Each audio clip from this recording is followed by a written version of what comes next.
Good morning or good afternoon, Kinzer customers across the nation. My name is Russell Kringle.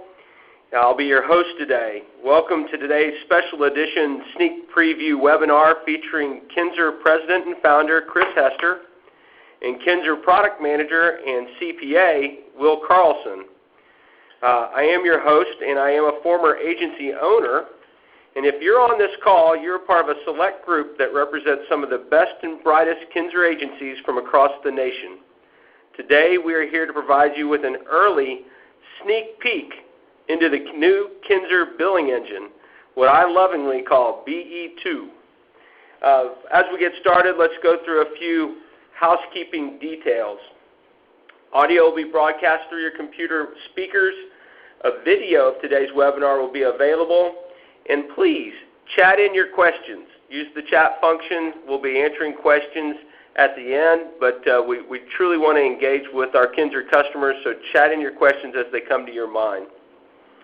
The webinar participants, just so you can get a view of who we are,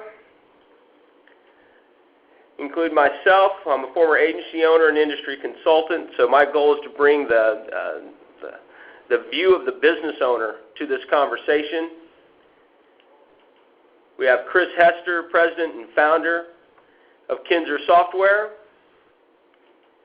and Will Carlson. He's a financial analyst. I call him a product manager here. He's also a CPA, so he brings a lot to this particular discussion. This is the first in a series of webinars and demonstrations that will take place over the upcoming months as Kinzer moves towards releasing the new billing engine. So let's get started. Chris, the first question everyone wants to know is, when will the new billing engine be ready? That is the million-dollar question. Our goal is to have our customer base converted by the end of this year, so the year-end 2014, with the early adopters and the initial conversions being done in late summer. All right, sounds good. Obviously, there's also some training and support initiatives that need to be put in there. So, how will those timing into the release? Yeah, with the webinar series that'll accompany this product launch, we'll have ample opportunity for users and customers to understand how things work today, the change in workflow, and I think we've kept those minor because there's a lot of things that work really well and we wanted to improve upon a system. Lots of training, lots of webinar opportunities, potentially cohort with other agencies, because inevitably there's software and there's training, but there's also the how does this fit with my agency? And sometimes Kinzer's just not the best person to answer that question, and syncing up with other agencies that are going through the transition, I think, will be helpful for a successful conversion. Sounds good. Certainly best practices will evolve as the product's released. Chris, before we get started really digging into the new billing engine, let's take a step back. Give us a little background on how the original billing system was developed. Sure. So I founded the company a little over 10 years ago. We got started in 2002, and Kinzer, the company itself, came around in 2003. And we started out without a billing engine. It was very much just an electronic health record. We started out with schedules and a cursory set of notes. We improved upon those notes, and the mission of the company and the goal was really to improve the efficiency on the clinical side of the business. And I think that's certainly a strength of the application. And when we built the billing engine, the initial billing engine, many of our customers only saw Medicare patients at the time, so we built a billing engine that was purpose-built for Medicare claims, and then probably a year or so down the road, as managed care, as we brought on new customers that had a more diverse payer mix, and then our own customers were getting into more lines of business, we had to support managed care billing, and in doing so, we built a commercial insurance claims manager that exists in the application. And then beyond that, with those two billing systems that were adjacent to one another, we wrote the financial reports, or the financial reports that exist in the system today, on top of both of those billing engines. But through that process, the two were never unified. That makes sense. So Obviously, a lot's changed in home health care since you originally founded the company and originally put in the first billing engine. With that in mind, share with us why it was so important that now Kinzer upgrade its billing capability. So I think as Kinzer's grown and as home health has changed over the last 10 years. There's a lot that's stayed the same, but there's a lot of new things going on, and there's a lot of agencies that need big support for accrual accounting, for example. In addition, the payer reimbursement is more complex, or the payer, each individual payer is more complex than what it was 2 or 3 years ago. The insurances make a pretty good lead. We play a lot of cat and mouse with payers, and that's become more challenging over time. And with each next iteration or permutation of a way a claim needs to be created, the existing application just didn't scale in a way that did that. And then but I think most importantly, it's the what's next. What are from a claims and financial reporting perspective, billing perspective, what does the next 5-7 years look like? And we wanted to really make sure that we built a billing engine that was going to support not only today's payer diversity and even in reimbursement model diversity, but what might be coming in the future that we can't even put a finger on today. Yeah, no, that's a great point. With pay for performance, with the talk of co-pays, all these things have to be managed, and so being proactive in recreating your billing engine, I think that's a great first step. Well, let's talk a little bit about the big wins that, in your mind, that are going to come for agency owners by creating the new billing engine. Sure.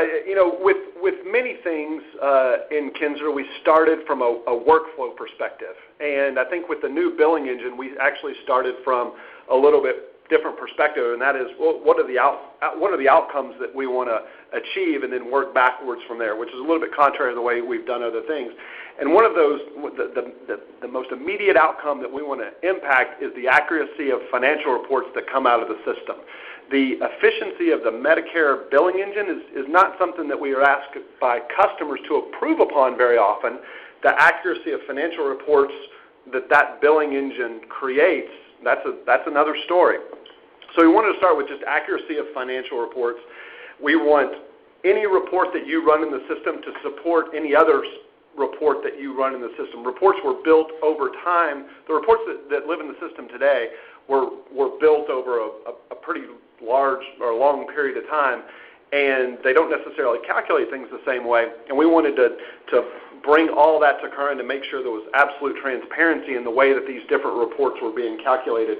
One of the big, I hate to say a miss because it was so long ago, and I think the paradigm was appropriate at the time, but one of the biggest, and it was a conversation that I had with Will one day in my office where I really had the epiphany that we have to do things different, was in the past, the claim was the smallest atomic or the smallest unit in the billing or the Kinzer's billing management. And what we found was that's actually really a molecule. That's not an atom at all. And what the real atom is the line item. And a claim is really, if you think about it, it's a collection of line items, and it's a container to get paid, but it's not necessarily how revenue needs to be booked against a home health event, whether it be an episode, whether it be a managed care patient, or it's really that line item. And when you take it down to that more granular level, that's where things start to gel and solidify, and you don't miss the paradigm. And I think when you think about a claim as the smallest atomic unit, the paradigm breaks down, and that's one of the big things that we had to fix. We want to make things more simple. Ease of use is something that's very important to us at Kinzer. We don't want to lose that in the application. I think we have that in the Medicare episodic claims side of the house today. I'm not convinced that we have the same efficiency on the managed care, on the fee-for-service patients, and I think we can get there. But beyond that, I think having a single process to handle any type of claims processing allows us to have unified financials on the back end. Now, I'll go back to to future-proofing. I think we wanted to build a system that was generic enough or abstract enough, not from the customer's perspective, but for our perspective, that it could be adapted for different permutations that are inevitably coming down the road. And then last, it needs to be defendable, right? We have a lot of customers today that are private equity backed. They use AR as a leverage instrument for bank finance, and we needed to be able to produce GAAP compliant financials. And the way that Will's designed this application, or this part of the application, puts us in position to do just that. Sounds great. Let's see. So when you dig into a big project like this, tell me, who all do you include? Who do you go to make sure you're getting the appropriate view and the appropriate information to build out a product like this? Yeah, part of Kinzer's DNA, quite frankly, is to go talk to customers. And I can tell you that we've had no shortage of conversations with customers about our financial reporting and our parts of our claims processing over the years. So we definitely had a good understanding of the problem space, but I think what eluded us over time and why this webinar wasn't scheduled in 2012 was because of what I mentioned earlier, this notion that we really need to get down to atomic level into line item reporting, or line item revenue accounting. And so we've spent a great deal of time with our customers. We have a great relationship with a lot of industry consultants. BKD is an accounting firm that we've been using to validate our thesis as we've moved through this project. So we certainly don't think that we're a bunch of smart guys in Austin, Texas, and we know better than others. We spend a lot of time listening to stakeholders that are going to be impacted by this update to the application. And then and last, we want to take all that and then bounce that against FASB and against GAAP accounting principles and say, yes, this passes muster. That makes a ton of sense.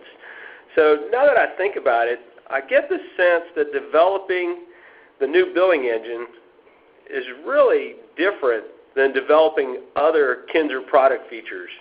Can you take a moment and elaborate on that? Sure, and it is.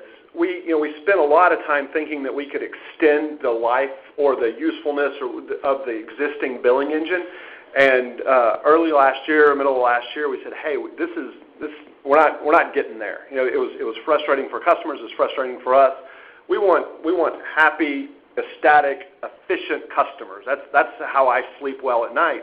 And we just weren't getting there. And we had to draw a line in the sand and say, hey, we need to do this a different way. And iterative software development is very much the prevailing thought in software. You release something and then you get feedback and you iterate over that over time.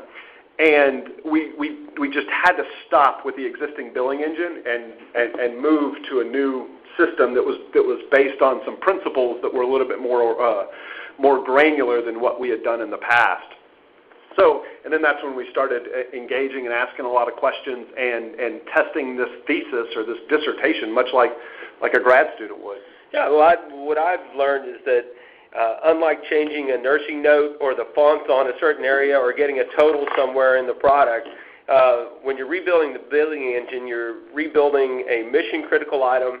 It has to have lots of pieces in a much more robust format. So when you deliver it, instead of it taking months to change, it might take quarter after quarter to change. And so I'm excited to hear that it's now on its way. So let's dig in. Everyone, please remember this is a sneak peek of a product in development, meaning that it's not complete. As the not finished product, we're showing you what's behind the curtain during development, but we want to give you a good idea of what you can expect and how Kinzer is looking forward to further meeting your needs. And so now I want to bring in Will Carlson to talk to us a little bit more about the details of the new billing engine. Good morning, Will. Hi, Russ. Thank you. Well, to build upon our goals of accuracy and transparency, we really needed to be able to unify our claims process. So We have a unified claims billing manager that we're going to be able to send claims through in a unified fashion. So no matter what payer you have, you can expect to encounter the same workflow for all these different payers. And that will go into supporting our financial reports. Really, this unified process will support financial reports, so run report across all different payers. So, Will, let me ask you a question. It looks like what I like to call BE2, or the new billing engine, really is made up of more than one piece. It looks like you have two components. Can you tell me a little bit about that? Sure. So we have our claims manager, which is supported by a few setup pieces that I'll go over in just a second. And then we have that financial reporting side. Gotcha. All right, well, let's dig into it. So this is our agency rates page. What this will allow you to do is set agency rates, so your usual and customary charges per task. If you're familiar with our product right now, this is very similar to our edit agency rates currently. However, that is only allowing you to apply charges per discipline. This goes into the task level. This is also a place you can enter cost per visit. We're going to allow... Yes. Yeah, I have a question for you there. Why is this important? Meaning that historically, I didn't really put this number anywhere.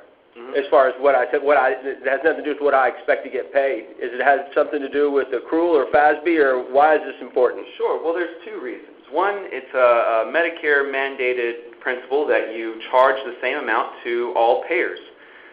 So that's what they call your usual and customary charge. The FASB also has a guideline stating that you need to accrue revenue based on your usual and customary rates. So you accrue revenue based on charges at that rate, and then you discount later on what you expect to actually receive from those payers. So it seems to me it's going to look a lot like my doctor's bill, right? Where I get a doctor bill in that says this is how much I charge for the service, and this is how much the insurance company reimburses me, and this is what I'll take? That's correct. Very similar to that. All right, that makes sense. So this screen will also let you set rate periods. So for a period of time, you can maintain the same rate for visits that occur in that period. So if you do things like increase your charges every year, you can do that without affecting the previous year's charge rate. Makes sense. This is our insurance rates page. This is very similar to what we have today, except we have applied that rate period that I just talked about. And there's some new items on here, which is claim units. So some insurances require you to calculate claim units differently depending on the task. So we allow you to calculate units per visit, hour, or 15-minute increment, and some of them even require you to bill a constant unit. So evaluations are recorded at a constant 2 units no matter how long they are. So for example, if I'm looking at this in the tan bar, I see where it says claim units, and underneath I see visit and the drop downs. So if I were to click on that, I would have other choices. That is correct. Okay, and it would include every 15 minutes or whatever, hour or whatever it might need to be, so to handle all different types of claim environments. Yes. You're also able to select per task whether you want to charge per visit, hour, or 15-minute increment, and those charges, again, are pulled from that agency rates page where you set up your usual and customary charges. And then we also have your contractually allowed amounts that you can also calculate independently from your units and your charges. So this is the amount you actually expect to receive from the insurer and how that is calculated, whether it be visit, hour, 15-minute increments. So on the first one, where the agency rates, that's what I dictate as an agency. I want to charge as my usual and customary. And then on the next one is my negotiated rates with the insurance companies that I'm working with? That is correct. Fantastic. So getting into the claims manager, this screen will look very similar to what you're familiar with today in our RAP and EOE generation screen. We have the same red light, green light concept. For the RAP specifically, we'll make sure your OASIS is completed. The 45 has been completed, and your first billable visit is for billable. This is put into our sort of unified claims manager, so it fits that paradigm and will flow through these tabs that I'm about to go through. Just a quick question. Do you work wraps, EOEs, and managed cares through different screens or all on this one screen? That's a good question. So this pending creation screen will vary depending on payer. So for Medicare, we'll have a wrap and EOE screen, and then managed care will have its own screen as well. Okay, sounds good. And then the one thing I do see that's a little different than today's environment are these tabs across underneath Claims Manager where it says wrap. I see pending approval, ready to send. Those are a little different than what I'm used to seeing. Yes. So what we really wanted to do is have a claims manager that fits the paradigm of the real world. So you have these claims that can flow through a process, and really they can't come out of that process in any specific order. So a claim has to be sent, and then it either has to be paid, rejected, or canceled, and we really wanted to mimic that workflow. Yeah, I like it because you can see the workflow right in front of you on how things are going to happen. So let's move to pending. Oh, I'm sorry. Let's look at EOE. Sure. I'm sorry. Yeah, jump in. Yeah. Do you want to talk just a moment about the worksheet not being there? Sure. So we are also moving a lot of validation that's happening in our worksheet right now. Currently, what you have to do is schedule a task, which is our wrap or EOE worksheet. Complete that task before you can create the claim. So what this is doing is putting a lot more validation on these red and green lights so that validation occurs here before you even create the claim.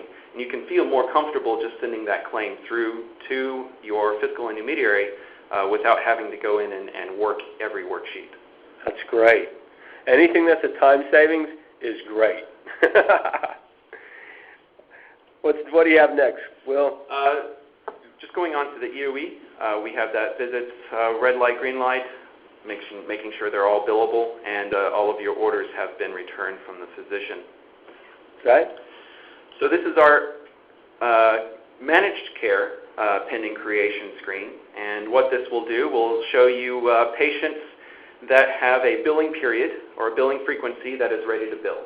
What we're going to do is set up that billing frequency in the insurance now so that when you come to the screen, you'll show patients that just are ready to bill without having to do much else. Does that mean that all their visits are ready to bill or some portion of their visits are ready to bill? This is a good question. So this ready and not ready concept, ready means that you have billable visits that are completed, and if there is an authorization, they're reconciled with that authorization. And not ready means the inverse. So you have either not billable visits that are scheduled or they aren't reconciled with that authorization. Got it. So going on to the next screen. So all of these screens will look the same no matter what claim you create, but they will be specific to the type of claim. In this pending approval tab, you will see a list of all the patients for claims you have created. Basically, it's a listing of claims. And you can go in and edit worksheets for each of these claims. Again, we're doing a lot more validation up front, so there won't be a whole lot of need to go into each worksheet and look at it, but the availability of that worksheet is still there. Well, KINS has always been well known for its flexibility, and one of the things I notice here is that depending on how you have your agency set up, I mean, if you're a small agency, you're going to do things one way. If you're a large agency, you're going to do things differently. And so each agency is going to have to figure out, is my billing manager that created the claim automatically approve them and just push them through? So, because this could be a very minor step. Or if you wanted to be more of a QA task, you could jump in here at that point too. That's correct. This is the area where you could review that claim and make sure everything is accurate. Right. Getting into that ready to send screen. So in our pending approval, once we're done reviewing all those claims, we can select them one by one or select them all at a time and send them over to ready to send. And this is where we batch these claims and send them off to the payer. Of course, like always, if you're associated with our submitter ID, you'll still be able to submit to your FI directly through us. And if you have, for managed care, set up a clearinghouse, you'll be able to submit through your clearinghouse there. Either way, we serve up that electronic 837 file for your records. I think I've heard this referred to as the point of no return. That is correct. So before I said I really wanted to mimic the workflow that happened in real life. We did. So at this point is the only point where you can reopen a claim and rework it before you either have to pay it or mark it as rejected or canceled. Okay, got it. And then once I send something? Once you send something, again, it comes over into this pending payment tab where you can either resend it if the insurer lost the file, which does happen, or mark it as rejected. So these are sent but not paid? Not paid. Okay, so we're waiting in a little limbo at this point in time. For payment. Other ways claims can come out of this is, of course, if they're paid through our remittance manager, which we'll get to in just a minute, or they're rejected or canceled through our remittance manager. And one thing I noticed is that it says total charges. Are charges the same as what we should expect to receive in payments? No, this is really a biller's tool. It's more of an identification tool. So if you're looking through DDE, you can see the total charges of that claim. This is not what you actually expect to receive from the payer. So the charges go back to the usual and customary that I put in the beginning? That is correct. All right. And then hopefully we get paid and we get paid fast. That's right. So things that are paid come over into this paid tab. We do have the ability to create corrections or, adjustment claims from this tab, and we'll kick those claims back over into pending approval in the appropriate status and type of bill, or create cancellation claims from this tab. And here, can you sort it? Can you look up things? You know, what's your ability to get at any specific claim? All of the above. That search box there will allow you to search by any criteria you see there. Okay, fantastic. And then our billers are so good that we'd never have rejected or canceled claims. But if we did, they would come over to this rejected tab where you would be able to create correction claims. And just like creating adjustment claims, we'll kick that claim back over into pending approval for you to process again. This is also where canceled claims come to rest. And, of course, you can create corrections for those as well. Now, at some point, after I've worked a claim, say I billed the wrong insurance, right? I got a new insurance card, and so I could see why I got rejected. I put the wrong insurance company on it. Right. So I guess I create a new claim for the correct insurance, but the one that was canceled, can I put it in the filing cabinet somehow so I don't see it every time I open the screen? That's a good question. A little later on, we are looking at implementing an archival feature that will allow you to clear these lists out. Fantastic. So, how do we pay these claims? This is our remittance manager, and this is where you'll be able to pay all claims in Kinzer, no matter what payer they have. So, what you see here is a listing of all the checks, basically, that you've received in the mail or electronically, and a listing of their amounts and any provider adjustments or balances here. I'm trying to think what actually happened. So here, if it's Medicare, I get my claim payment, my remittance. You're consuming that, displaying it for us here, and this is the actual money that hit my bank account. That's correct. So we'll be able to consume, like you said, that 835 payment file from Medicare automatically. You can also upload those 835s either from Medicare or any other payer, as long as they're following that 5010 835 specification. If you did need to create a manual remittance, you can create a new manual remittance here. All righty. So what that screen will look like is this. You'll be able to search for claims and add claims to this remittance, enter payment amounts, the date it came in, reference numbers, and any provider adjustments associated with that remittance. Now, hopefully most of my claims are clean, right? So I probably won't have to spend a lot of time here, but if there's a claim that was different than what I expected, or maybe I have a one-off insurer where I'm receiving a manual check, is that kind of where I see this in play? That's correct. You would have to fill out every field on this form if you did receive that manual remittance file, and that's why we really do encourage getting those 835 files either from us, Medicare, or from your insurer and just uploading them. What's nice about this is if you do have that 835 file, we just automatically add all the claims to this remittance for you and fill out all these payment fields. Okay, so all the fields will be pre-filled if you're getting everything electronically. That's correct. Which I'm sure most people are. So that's the part one. That's the billing manager component. So the billing folks, this is a new unified way to work through all different types of claims with a unified workflow. But we also want to see reports on this. So you want to go into the second part of it? Sure. So our reports. First off, I'll show you a claim status report, which unfortunately isn't really a financial report. It's just a report to show you the statuses all of your claims are in without having to go to the claims manager and hunt through every tab. Okay. Getting into some real financial reports here, we have the payments posting report. And what this will show you is payments applied to each claim in Kinzer. So as I showed you before, you are applying payments to claims in our remittance manager, and this is a report to show that by claim and by date range. So this date range will pull by payment date. So effectively, you could also use this for your cash reconciliation tool. So literally, if I had a bank register, right, my bank statement, and I saw a deposit for a certain dollar amount, I should be able to reconcile it into this report. That's right. So you'll see total payments applied to claims in Kinzer, and then you'll see total remittance payments down there at the bottom. So that's the amount that really should match your bank statement for that given date range. And any difference would be, the only difference really should be any claims you created outside of Kinzer. So that would be your reconciliation amount. Fantastic. I'm a stickler. I like to have everything reconciled, so this is much appreciated. And this is getting into our patient balances report. So this will show you a balance per patient based on what we calculated their charges and allowed amounts to be. So earlier we talked about some setup for each insurance, and we're accounting on the atomic level, so each line item, the service charge, and what the related allowed amount, contractually allowed amount for those charges are. Okay, and I see adjustments, payments, balance.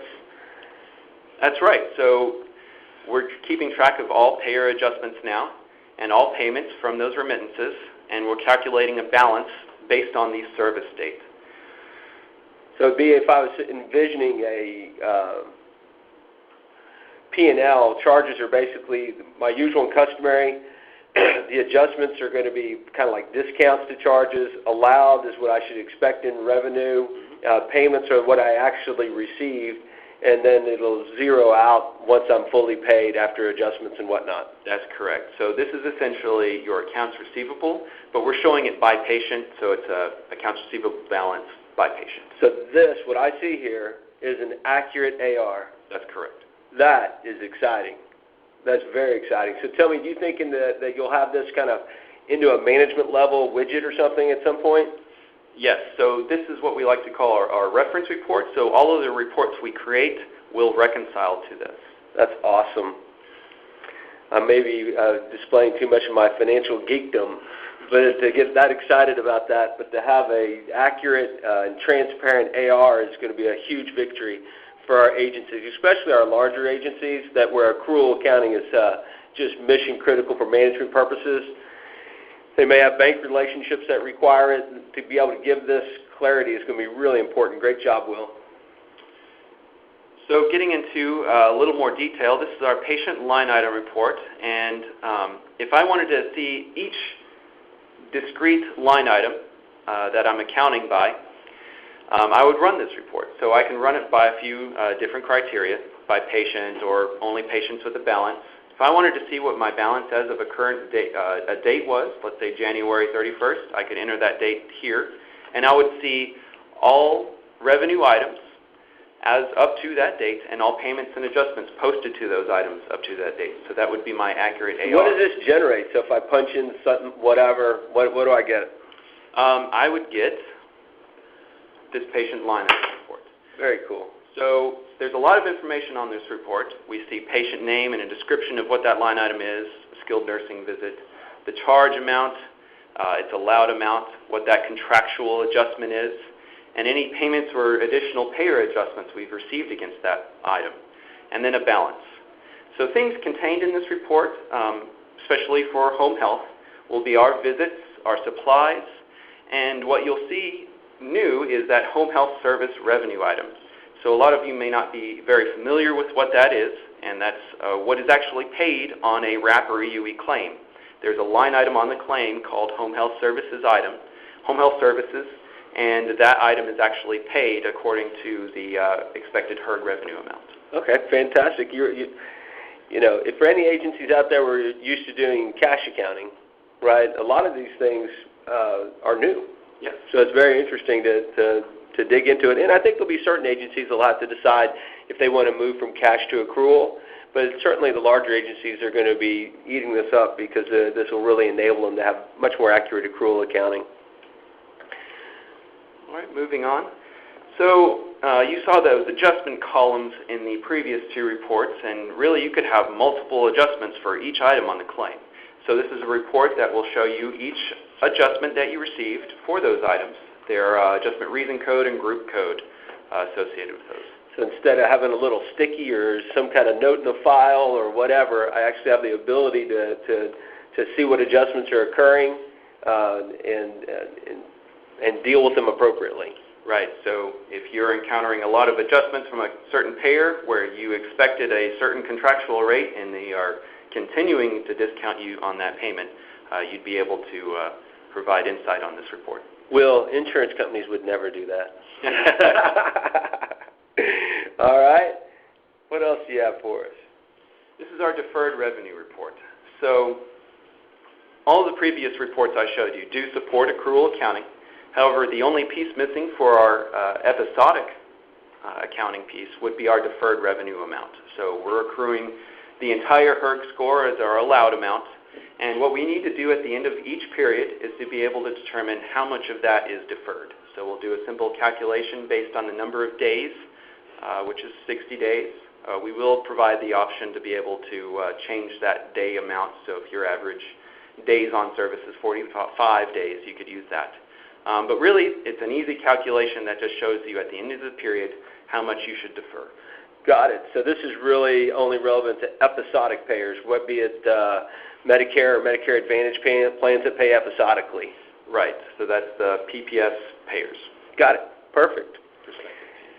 Wow, that is a lot going on, but it looks like you've done a great job of thinking through the workflow. And I'm going to bring Chris back in, and I want to again get back to what does this mean to the agencies? What are we expecting them to get out of this? What are the big wins? With all things at Kinzer that we do, it really comes back to efficiency. We want to drive efficient processes and bring the right information to bear. So we wanted to have accuracy in the financial reports. That's really what drove us to do this. But as we go through this work, we want to say, hey, what are the opportunities for us to gain efficiency in the process? And one of those, you guys touched on it lightly, but I think it's a big freaking deal, is that now that we can consume the 835s for everybody but for all payers. Historically, it's been a Medicare-only electronic consumption. Now that we can do that across payers, that cuts down on a huge amount of errors.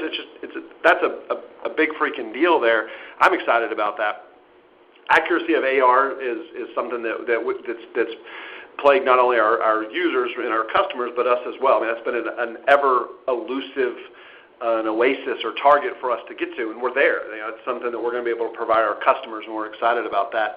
The atomic level claims, that was really, I hate to say table stakes, but that was really a catalyst, or how we were able to get to where we want to be on financial reporting. And then I think, in broad strokes, the permutations and all of the ability to have secondary payers and accurate adjustment codes and multiple claims and rejections and having to rework a canceled claim and have that accurately reflected in the system and historically being able to know what happened when. All those things were things that we just weren't able to do. We handled the rifle shot 12 o'clock really, really well, but a couple standard deviations away from the mean and things got complicated. And the system that Will's designed, and we Kinzer owe him a ton of credit in building this. We kept the claims efficiency for the 12 o'clock stuff as fast as it is today. And if you loved your, I can't use that. If you love the wrap worksheet and you want to click into those things, we didn't take that away. You still have the ability to go through and emulate the existing workflow, but you don't have to. And at scale, you want to rely on some efficiencies and not click into every one of those claims. But if that's a comfort zone that you have, then you still have to be able to click in and see all those the detail of that claim just like you can today. So we let those things alone.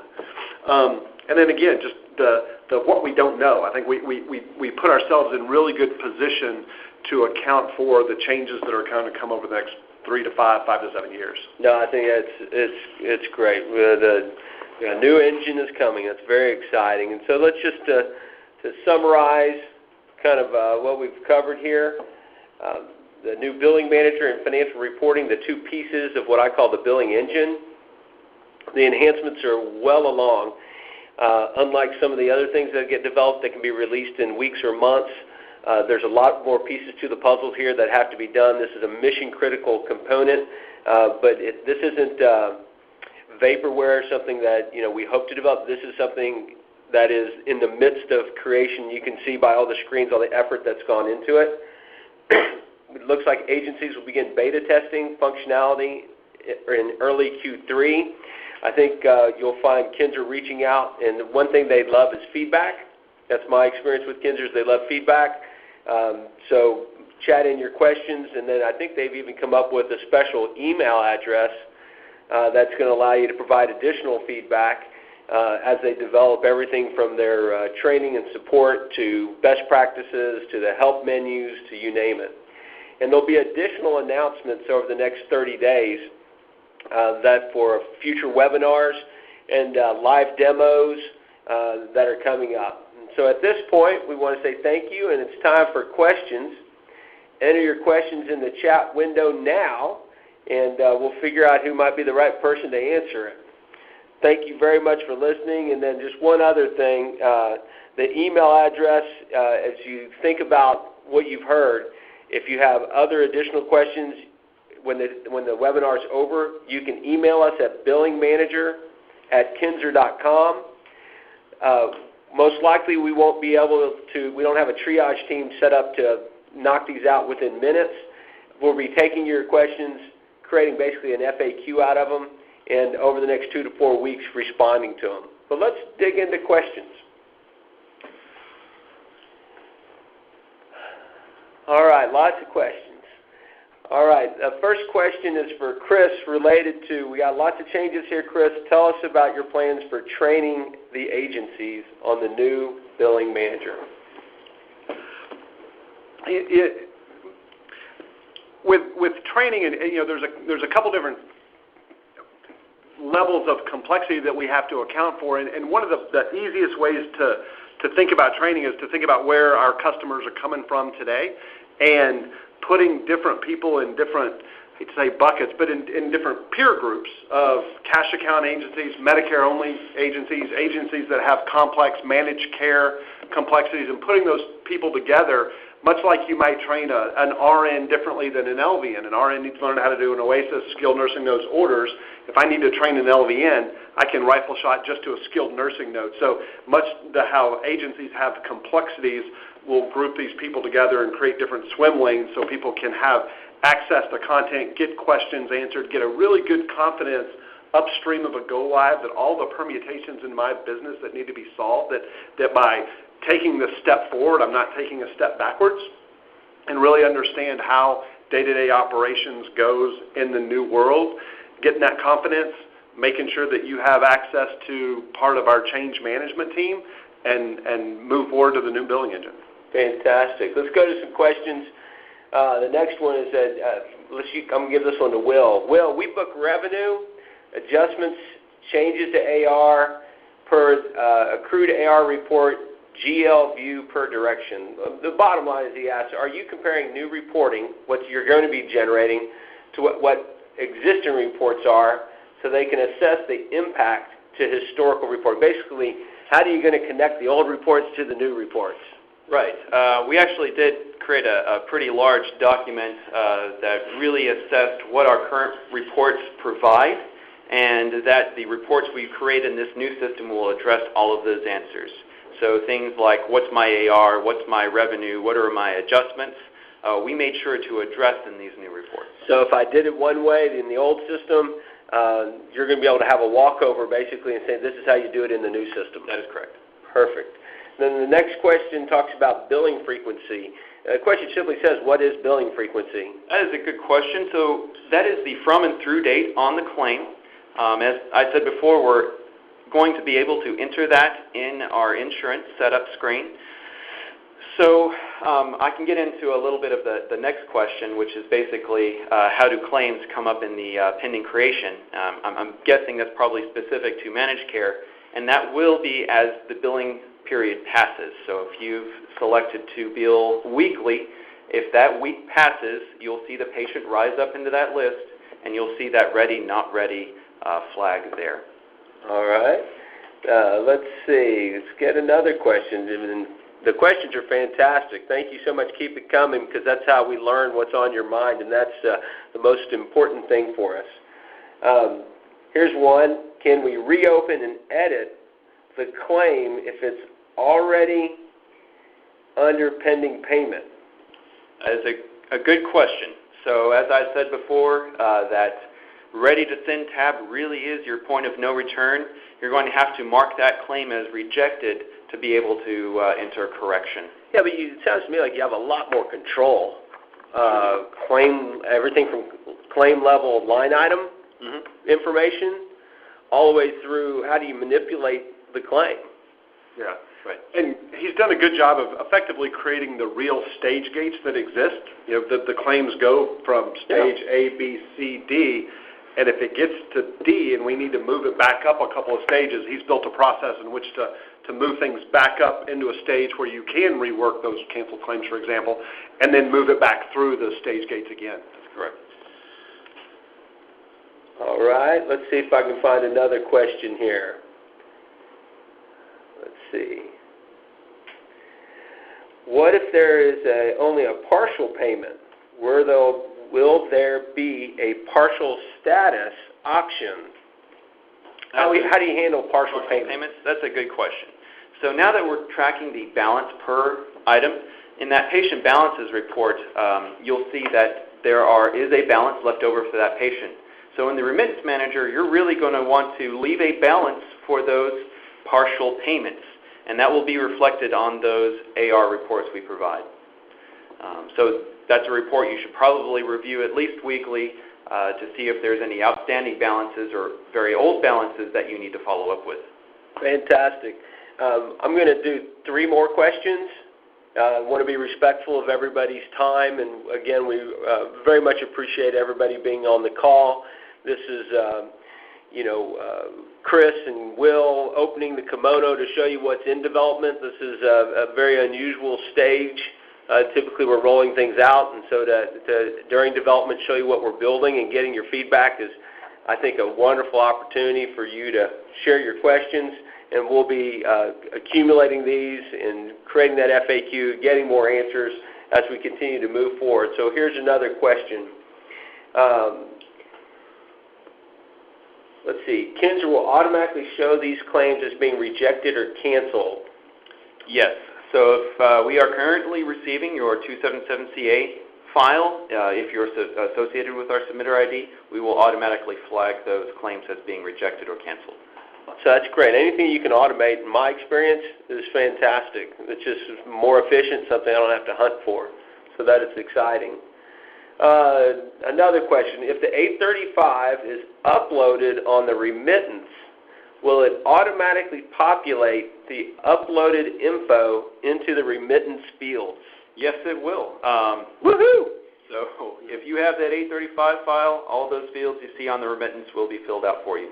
All right. One last question, Will. You're an absolute wealth of information. I'm sure everybody's going to look forward to getting more of their questions answered from you.